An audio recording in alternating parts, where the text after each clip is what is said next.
बिहार में कुर्सी के लिए हर नेता तमाम तरह की कोशिशों में लगे हुए हैं। जीत के चक्कर में नेता तांत्रिकों, बाबाओं, आध्यात्मिक गुरुओं के चक्कर काटने से भी गुरेज नहीं करते हैं। ऐसा ही एक नजारा तब देखने को मिला जब नीतीश कुमार अपनी जीत सुनिश्चित करने के लिए एक तांत्रिक बाबा से मिलने पहुंच गए।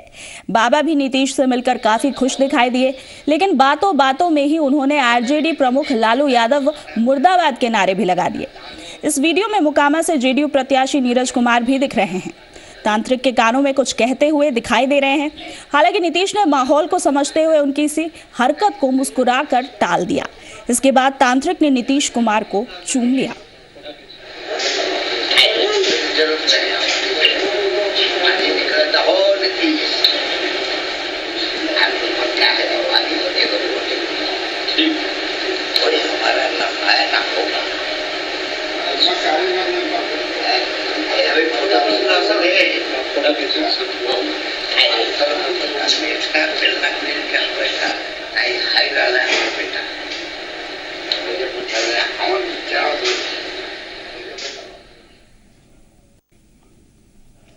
और इसी खबर पर ज्यादा जानकारी के साथ अमित कुमार हमारे साथ जुड़े हैं। जी अमित, चुनाव को लेकर तमाम हथकंडे अपनाते दिखाई दे रहे नेता तांत्रिक बाबाओं से भी मुलाकात कर रहे हैं। अभी ताजा मामला जो मोकामा में देखने को मिला, नीतीश कुमार ने एक तांत्रिक से मुलाकात की।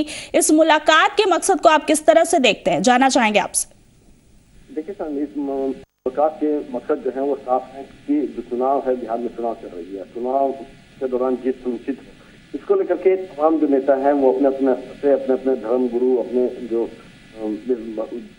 जो भी अध्यात्म से जुड़े लोग हैं उनके पास जा रहे हैं, उनके सामने में हो रहे हैं, उनसे मुराद मांग रहे हैं।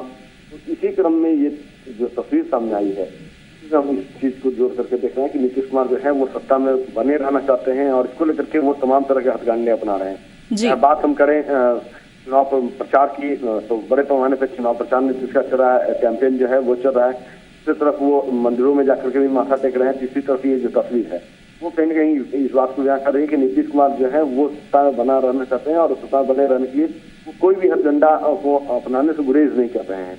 जी। सबसे बड़ी बात है कि जो तस्वीर आई है सामने, ये तस्वीर के बारे में जो हमारे सूत्र बताते हैं कि ये अष्टमी की रात की तस्वीर है। अष्टमी नवमी की जो मध्यरात्रि थी उस दिन की तस्वीर है और माना जाता है, ये पुराणों में भी माना गया है कि उस दिन जो हठयोगी होते हैं अष्टमी और नवमी की रात, अष्टमी खासतौर पे जो होती है उस दिन वो जो भी सिद्धि करते हैं, नवरात्रि के बारे में कहा जाता है कि सिद्धिदात्री होती है माँ। उस दिन जो भी हठयोगी होते हैं, तांत्रिक होते हैं, घोड़ी होते हैं, वो जो भी जिस बात को ध्यान में रख करके पूजा अर्चना करते हैं वो पूजा अर्चना जो है सफल होती है। कहीं ना कहीं नीतीश जो है इसी बात को ध्यान में रख करके गए होंगे तांत्रिक के पास। लेकिन सबसे बड़ी बात है जो नाराजगी लालू से गठबंधन को लेकर के वोटरों में दिखी, जेडीयू के कार्यकर्ताओं में दिखी, वो नाराजगी ये तांत्रिक के चेहरे पे भी दिखी। तांत्रिक ने साफ तौर पे लालू यादव के मुर्दाबाद के नारे लगा दिए। नीतीश से ये सवाल भी कर लिया कि आप क्यों हाथ मिलाया लालू यादव से। वो बात है, लेकिन जिस तरह से नीतीश मुलाकात हुई और उसके बाद तांत्रिक ने कुछ उनके कानों में कहा, उसके बाद उन्हें चूमा, तो कहीं ना कहीं उसके बाद नीतीश की चेहरे पे खुशी जो है वो साफ दिख रही थी और नीतीश को ये उम्मीद जग गई कि जो आशीर्वाद तांत्रिक ने उन्हें दिया है, जो उनके लिए सिद्ध करने की बात उन्होंने कही होगी, तो उसको लेकर के अब वो प्रसन्न दिख रहे हैं। और यही वजह है कि जो उसके बाद की बात हम कर ले, नवमी की बात कर ले, दसवीं की बात कर ले, जो भी चुनावी यात्रा हुई है नीतीश कुमार की, उसमें वो आत्मविश्वास से लबरेज दिखे हैं और कहीं ना कहीं वो मान के चल रहे हैं अब उनकी जीत जो है सुनिश्चित है। जी बिल्कुल अमित, जिस तरह से तांत्रिक ने लालू मुर्दाबाद के नारे लगाए नीतीश से मुलाकात के वक्त, क्या लगता है अब ये जो पूरा मामला है इसको लेकर खासी नाराजगी भी देखी जा रही है जेडीयू में, तो क्या लगता है ये पूरा मामला सियासी तूल भी पकड़ने जा रहा है? अमित बिल्कुल निश्चित तौर पे ये मामला सियासी तूल पकड़ने जा नहीं रहा, बल्कि ये पकड़ चुका है। जी, थोड़ी देर पहले हमारी जो बात हुई है सूबे के बीजेपी के प्रदेश अध्यक्ष है मंगल पांडे, उनसे हमारी बात हुई है तो उन्होंने सीधा तौर से कहा है कि ये मामला जो है ये तस्वीर जो है वो साफ कर रही है कि नीतीश कुमार भले ही अपने आप को तमाम धर्मों के साथ जोड़ करके करते हो, लेकिन उनके मन में क्या है और किस तरह से वो इरादा रखते हैं और किन लोगों का सहारा लेते हैं सत्ता बने रहने के लिए, तो इस चीज को वो निश्चित तौर पे आम लोगों के बीच ले जाएंगे। और दूसरी जो बड़ी बात है, ये तस्वीर जब हमने देखी थी शांति, तो मैं कुछ करना चाहूंगा। कल रात की ये तस्वीर है जब हमारे पास आई, सुबह हमने इस तस्वीर को देखा तो ये सोशल साइट पे उसमें इसका व्यूअरशिप जो था वो सिर्फ और सिर्फ 84 था।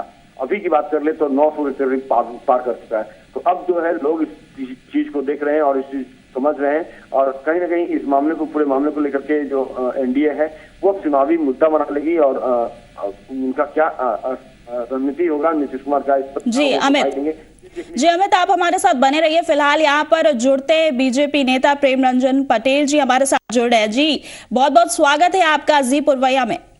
नमस्कार जी। जिस तरह से तांत्रिक से मिलने गए नीतीश कुमार और एक तांत्रिक मिलने के बाद मोकामा में उन्होंने अपनी जीत सुनिश्चित करने की बात भी कही। तांत्रिक ने कहा कि आपकी जीत सुनिश्चित है, साथ ही साथ लालू यादव मुर्दाबाद के नारे भी लगा दिए तांत्रिक ने। इस पर आपकी क्या प्रतिक्रिया है? देखिए, जिस प्रकार से चुनाव हो रहा है और चुनाव के 2 चरण के चुनाव समाप्त हुए हैं और आगे 3 चरण के चुनाव बचे हुए हैं, इन चुनाव को देखते हुए अब उनको आम लोगों पर या जनता पर, कहें मतदाताओं पर, कोई भरोसा नहीं रह गया है। अब उनको इसी तंत्र मंत्र विद्या और इन्हीं सब पर अब भरोसा रह गया है कि अब उनको सरकार कोई बचा नहीं सकता है। जनता के मतदाता, जो मतदाता है, जनता है, उनसे अब सरकार बच नहीं सकती है। तो ये तांत्रिकों के माध्यम से कुछ न कुछ मंत्रों का जाप करा करके या उस प्रकार के करके वो अपनी सरकार को बचाना चाहते हैं, लेकिन अब वो सरकार बचने वाली नहीं है। और सबसे बड़ी बात है कि तांत्रिक ने भी जिस प्रकार से कहा है लालू यादव के खिलाफ, वो सच्चाई कहा है। जेडीयू के राज्यसभा सांसद अनिल सहनी की मुश्किलें बढ़ गई हैं। फर्जी यात्रा भत्ता कैश कराने का आरोप झेल रहे जेडीयू सांसद पर शिकंजा कसते हुए सीबीआई ने उनके खिलाफ शुक्रवार को चार्जशीट दायर कर दी। सीबीआई ने यह आरोप पत्र दिल्ली के पटियाला कोर्ट में दाखिल किया है। बिहार से जेडीयू के राज्यसभा सांसद अनिल सहनी पर करीब 24 लाख रुपए के फर्जी बिल पेमेंट कराने का आरोप है। इस मामले में एयर इंडिया के कई कर्मचारियों के खिलाफ भी आरोप पत्र दाखिल किया गया है।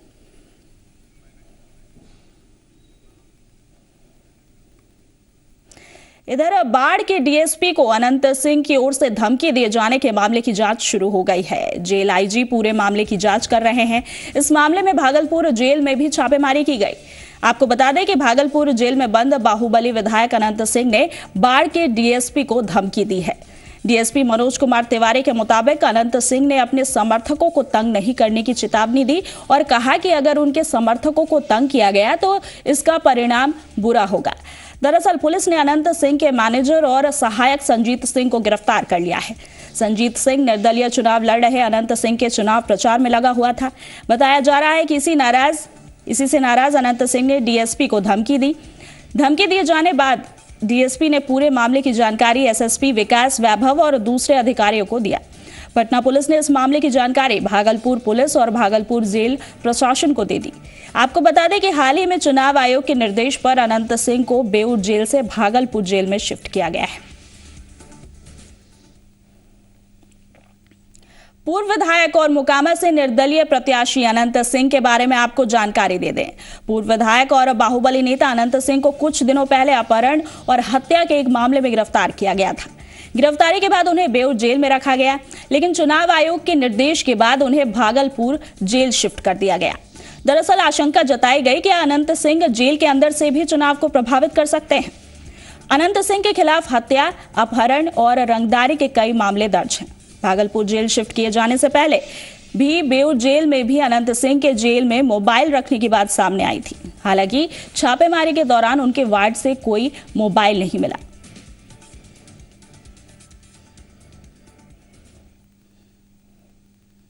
और इसी खबर पर ज्यादा जानकारी के साथ अमित कुमार से हम एक बार फिर से जुड़ रहे हैं। जी अमित, ये जो ताजा मामला आया है अनंत कुमार की धमकी देने का मामला जो है, डीएसपी को धमकी दिया अनंत कुमार को, इस बारे में क्या कुछ जानकारी है आपके पास? देखिए शांति, ये मामला है ये डीएसपी से नहीं बल्कि एएसपी है मनोज कुमार तिवारी, उनके संदर्भ में आया है। और भागलपुर जेल से अनंत सिंह ने उन्हें धमकी दी है। उन्हें 9:29 से कल सुबह ये धमकी दी है अनंत सिंह ने और कहा है कि आप बात कर रहे हैं और पक्षपात न करें। इसी शब्दों में उन्होंने ये भी कहा है कि मेरे भी दिन आएगा तब देख लूंगा। देख लेने की धमकी अनंत सिंह ने दिया है और कहा है कि उनके समर्थकों को वो परेशान न करें। जबकि एएसपी मनोज तिवारी का कहना है कि वो निर्वाचन आयोग का जो भी गाइडलाइन है उसका वो अक्षरशः पालन कर रहे हैं और जो भी प्रत्याशी हैं उनसे करवा रहे हैं। तो ऐसे में जो धमकी दी गई है अनंत सिंह के द्वारा, मामले को लेकर के उन्होंने पटना के एसएसपी से बात की और एसएसपी के निर्देश के आधार पे फिर उन्होंने बाढ़ थाना में एफआईआर लॉन्च कराया है और प्राथमिकी दर्ज कराने के बाद आगे की जो कार्रवाई है वो सुनिश्चित करने की दिशा में वो काम कर रहे हैं। जी अमित, बहुत बहुत धन्यवाद आपका तमाम जानकारी के लिए। तो डीएसपी को धमकी देने के मामले को लेकर अनंत सिंह पर कार्रवाई हो सकती है, ये जो पूरा मामला है इसको लेकर आगे की कार्रवाई शुरू कर दी गई है।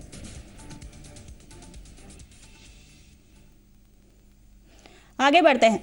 रविवार को प्रधानमंत्री नरेंद्र मोदी की बिहार शरीफ के गोलपुर में रैली है। पीएम के आगमन को लेकर सुरक्षा की पूरी तैयारी कर ली गई है। पूरे इलाके की सुरक्षा की कमान एसपी की टीम ने संभाल लिया है। रैली के लिए मंच से लेकर दर्शक दीर्घा तक बैरिकेडिंग की गई है। इसके साथ ही सेना और पुलिस के जवान भी सुरक्षा इंतजाम में लगे हुए हैं। एक और जहां पीएम के आगमन को लेकर सुरक्षा के इंतजाम किए जा रहे हैं, वहीं दूसरी ओर बीजेपी कार्यकर्ता भी अपने स्तर से तैयारी में जुटे हुए हैं। पार्टी कार्यकर्ता गांव-गांव घूमकर रैली का प्रचार कर रहे हैं। कार्यक्रम के संयोजक राजीव रंजन ने दावा किया है कि पीएम की इस रैली में 3 लाख से भी ज्यादा लोग भाग लेंगे।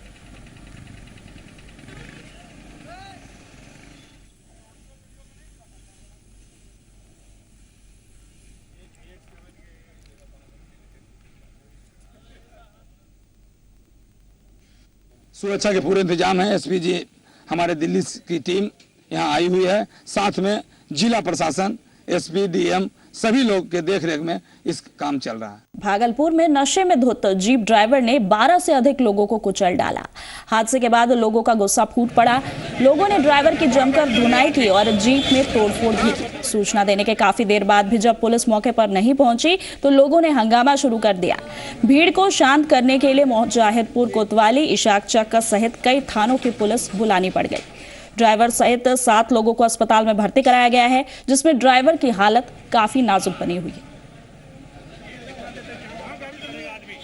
मालूम कुछ देर पहले की है कि जीप तेजी से आ रही थी, उसी के द्वारा कुछ बच्चे लोगों को और जो राहगीर थे उसको धक्का मारा गया, जिससे वो लोग जख्मी हो गए। मायागंज हॉस्पिटल भर्ती कराया गया। अब पुलिस तो आज मूर्ति का विसर्जन चूंकि हो रहा था, बेस तो थोड़ा सा लेट हुआ आने में, तुरंत हम लोग पहुंच गए रैपिड एक्शन फोर्स लेके।